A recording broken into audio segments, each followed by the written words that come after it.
Boss, alam nyo ba na minomonitor na po ni META ang ating camera roll at photo gallery ng ating cellphone? Pati na yung mga private photos natin. Kung ayaw mong masali sa isyo, ay i-turn off mo agad ito. Please, watch this. Para na rin sa ating privacy and protection at maiwasan na may suggest ang mga pictures at nakasave sa ating gallery natin ang settings.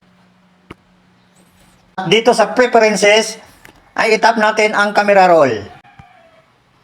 So kailangan lang natin itong i-turn off or i-disable ang dalawang ito agad-agad para hindi na may suggest ni META ang mga photos and videos na kung saan nakasave sa ating gallery. Minsan ay magkukos ito ng violation. Tulad ng ganyan naka-on, ay kailangan natin niyang i-turn off isa-isa.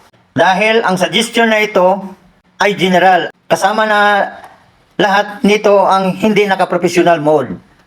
Din ay suggest, follow community standard ni Meta.